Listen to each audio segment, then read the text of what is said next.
will apologize at the outset for the last time. We don't have much of a program set up, and that's my fault. I just got back from out of town. I'm a little bit grubby, and everybody's here at 7 o'clock, so we're just going to go ahead anyways. Hope to get an actual lesson plan together after this. Again, the videos we started recording were never really meant to be like things that went online that we're supposed to teach everybody how to save the world.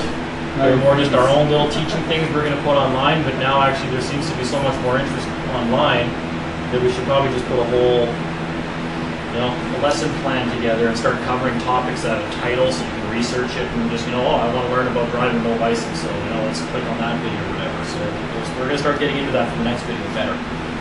I've just been informed that we've been getting emails from, I don't know, as far as ways Australia for people asking for clarification on things.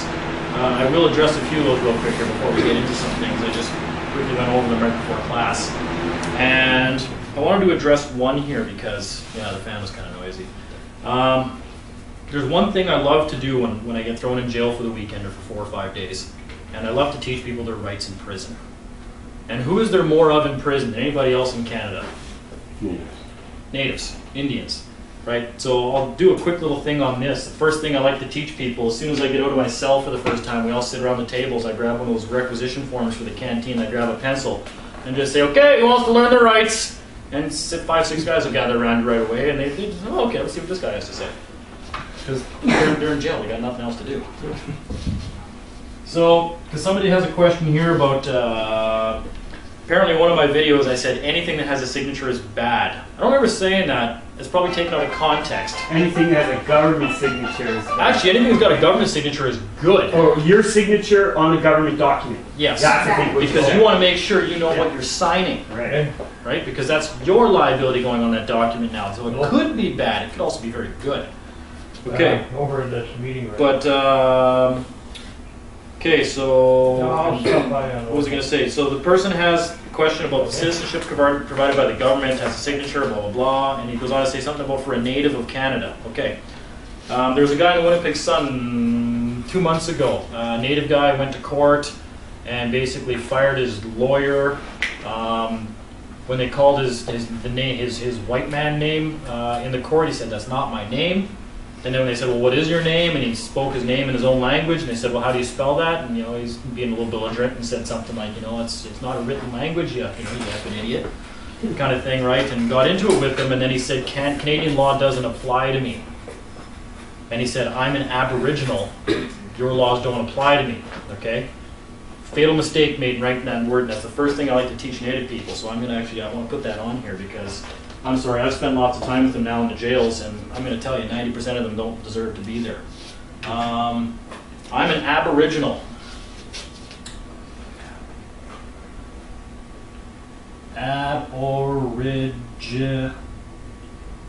No. Okay, let's play some word games. Let's use the word nope.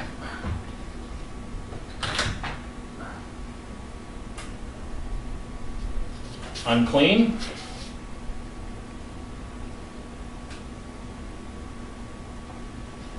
And abnormal. Those are really the only 3 words you need to explain what's going on here, okay?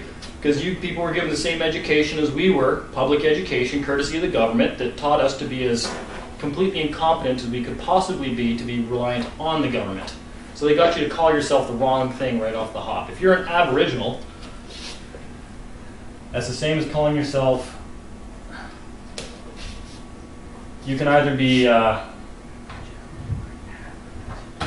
anyways, if you don't know much about the English language, that's called a prefix, and a prefix can completely change the word following the prefix. So, negative. There you go. So it can change it to be good or bad, and I'm guessing it's bad because you can either be abnormal or normal. You can be unclean or you can be clean. You can be an Aboriginal or you can be the original people of this land. And the original people of this land are men and women. That's actually all of us. We're all the inhabitants of this land because we're all born here. We're all of this soil. We're all of this earth. That's all of us. So men and women, the man, is the original people of this land. If you're calling yourself this, That's a status with the government. I'm a status Indian, I'm an Aboriginal. Well, there's liabilities attached to that. And that's why you're in jail, right? Deal with the government and you're gonna get the short end of the stick. So just be prepared, and people might want to do their own research on exactly what that all entails, being an Aboriginal as opposed to the original people of this land. So hopefully that helps them with whatever they're asking for about citizenship and whatnot. Because what is citizenship? Employment. It's the citizenship. Wordship. It's the citizenship. You're on the citizenship. You're on Canada. What's the capital? Yeah. Well, congratulations. Enjoy all that comes with that. So, there was that one. There's one I liked here actually.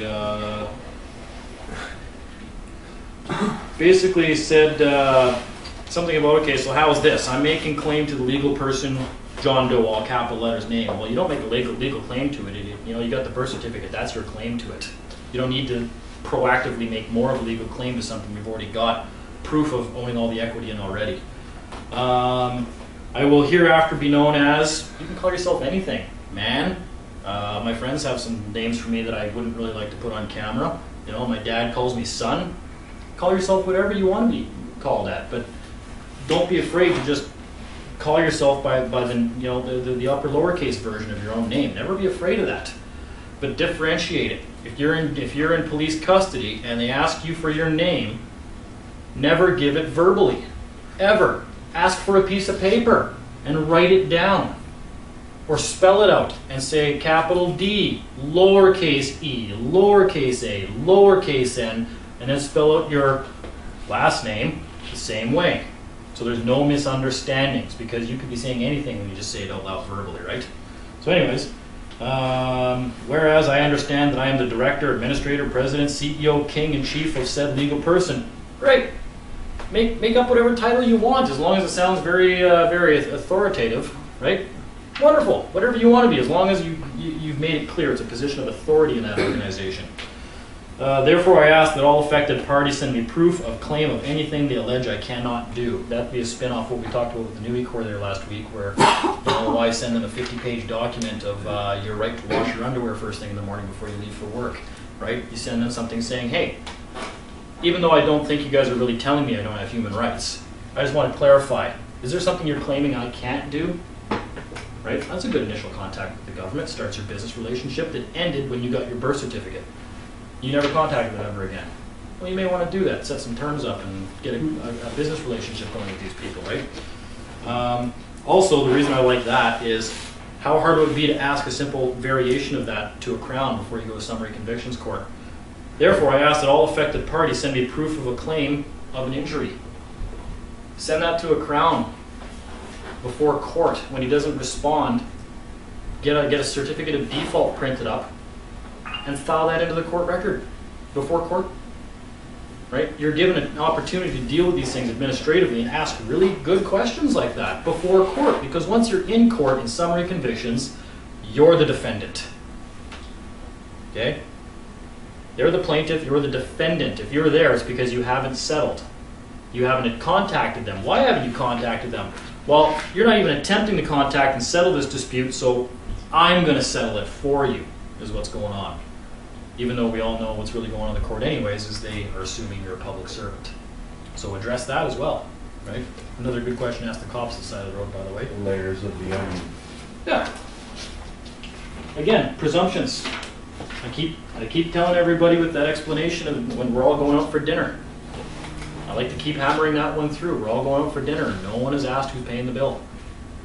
Right? So just keep that in mind. Every time you're dealing with government, any time they speak to you, they make you an offer, they contact you, you want to get all the presumptions out of the way so there's nothing left to interpretation later.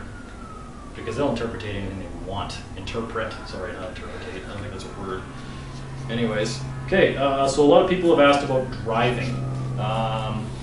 Everybody wants to get rid of their licenses and drive without a license plate, which is a great idea if you're willing and able to make the arguments at the side of the road. You're willing to get arrested and be beaten and thrown in jail. If you're willing to have your car towed at least once and thrown in the impound and never get it back ever. That's happened to me twice now. Don't do it unless you're sure that you're, in your convictions, you want to start the free man process, and because they're going to start testing us all a lot more in the next little while here, because more and more of us are waking up every day and starting to drive around with our own plates and question authority, and oh boy, slave masters don't like it when the slaves get uppity, so they'll start to beat us a little bit harder before they let any of us really start to get away. So let's go over driving. I got a suggestion. Yeah. Lease the vehicles. No, don't ever do that. No? No. What about under your Who owns the corporate equity name? in a leased vehicle? Well, Not you. No, you see, the thing is, if they take it, it's not yours anyway. But that's not really honorable. Oh, so what? Yeah, I don't like that. This is an honor system, right? Plus, if you don't own the equity, you can't control the vehicle. Plus, you're going to do that maybe once until your credit's destroyed, and then you're out of the vehicle, period. You know what? Farm equipment doesn't need a license. Ah, yeah, okay, good point. So you drive a lawn tractor around, yeah. No. And the other part I like about this as well is that when you're buying a cheap car, because you got to buy it cash now, right? That's great with my whole divestment idea from the government period, right? Because now you're not buying a $50,000 car on credit. There's no interest payments.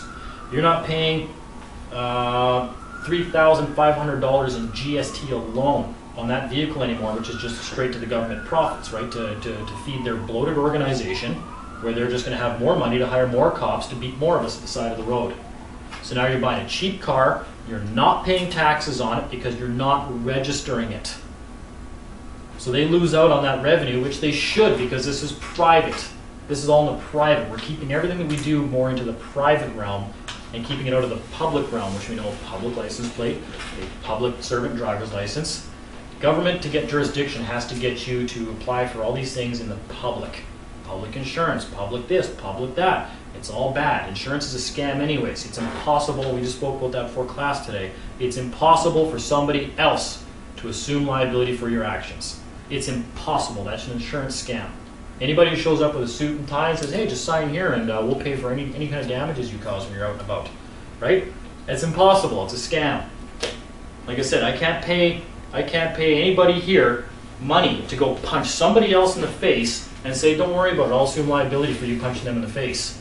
No, it doesn't happen. Believe me, the guy that does the punching is still going to jail. I'll be going as an accessory though. Because he took money to punch someone in the face. Yeah, right? I'll just be alongside with you. We'll be cellmates, and there we can discuss the insurance policy that we thought we had in place, right? So that's a big farce. Don't ever fall for that. Okay, so driving. Driving without a license. It's really simple. You get in your car and you drive around. I know, shockingly difficult, isn't it? So the problems start when you get pulled over. Let's start with just the word driving, period. Everybody's always making arguments in court. I wasn't driving, I was traveling in my horse-drawn carriage, and I'm, this and blah, blah, blah. And they're making all these arguments about the definition of that word doesn't mean this, and they're getting into the word definition game. I hate that game. I hate that game. I never play. I just, yeah, I'm driving. So what? Look up the word in Black's Law Dictionary to tell you, yeah, I'm driving, I'm operating a vehicle, whatever they want. I don't care. I don't care. Because when there's no plate and there's no driver's license, I'm doing it in the private. So it doesn't matter. Call it whatever word you want. If they have a different definition in their own statute, great, good for them. How does that apply to me? Where in that statute does it say, if Dean is driving, he must obey all the rules and regulations under the Highway Traffic Act? Okay? No, it doesn't say that. That's ridiculous to even think that it would. So they're making the public servant argument, and I've shown some of you guys some of the Autopack forms from Manitoba where it says right in the fine print that you're confessing that that vehicle is being used to perform a public service if the plate's on it. So it's all trickery. They're trying to, again, you have to realize this. None of this would really stand up to scrutiny in the real world, but they know they're never going to be in the real world against us. They know we don't know what to do. Most of us can't even defend ourselves in summary convictions, let alone then go on the offensive and go after these people and put them in their place, right? So they're really pretty not worried at all about all this deceptive wording they're using in these non-contracts. So driving, the first clue something is wrong is when they charge you under the Highway Traffic